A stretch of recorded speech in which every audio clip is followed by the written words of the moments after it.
which is our right under the Pakistani law. We had to go to the courts of sin to have that right returned to us. And we were stopped from filing criminal charges. Eventually, the government put a tribunal in place that would have no legal authority to pass sentence.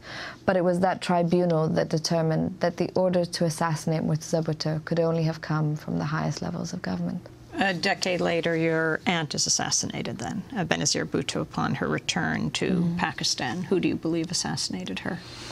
Well, we have no answers. It is almost 3 years since Benazir's assassination. After her murder, no autopsy was carried out against Pakistani law. No charges have been filed, no one has been arrested, and no investigation has been opened up in the country. We still don't know. And Zardari would not have been elected had it not been for her assassination and then his being catapulted once again into a positive light in Pakistan society. Now you talked about that his trip to Europe was actually an attempt to begin to prepare the role for his own son to succeed him. Could you talk about that? Yes, obscenely that was what was being prepared in the media in Pakistan. We were being told that this was going to be the launching of a new political heir, and we know that dynasty is what keeps this government in power. This is not a government that runs on platform. It's a government that runs on photographs, on ghosts, and on the vague hints of personalities. It was after his wife's murder that Zardari changed his children's name. To Bhutto. From Zardari, and launched what was essentially a hostile takeover of the Pakistan People's Party, which, that said, is not a party that has ever had elections under its current leadership. And it is the blood of this family that keeps Zardari in power. Will you run for political office in Pakistan, Fatima?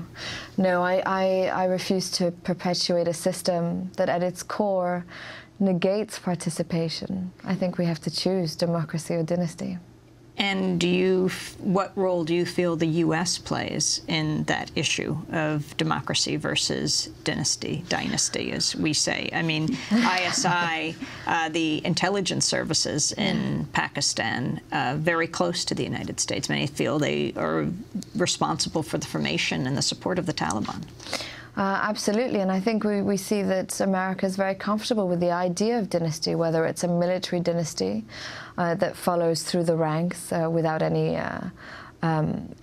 say from the Pakistani people, or whether it is through a government such as this one that follows orders, that doesn't care, as you mentioned earlier, about collateral damage.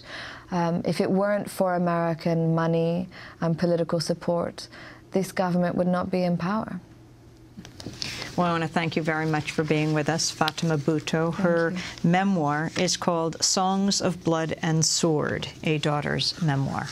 That does it for our broadcast. Democracy Now! Is produced by Mike Burke, Sharifa Dokadus, Nicole Salazar, Aaron Mate, Anjali Kamat, Steve Martinez, Hani Masood, Robbie Karen, Mike DeFilippo, Miguel Noguera, our engineers. Special thanks to Becca Staley, Julia Crosby, Nick Gilla, Hugh Gran, Jessel Noor, Vesta Godars, John Randolph, Kieran Kirk Meadows, Ra Campenny, Callan Innocent. Our website is democracynow.org. I'll be speaking in Columbia, Missouri in the coming weeks. You can go to our website at democracynow.org. I'm Amy Goodman with Juan Gonzalez. Have a good weekend.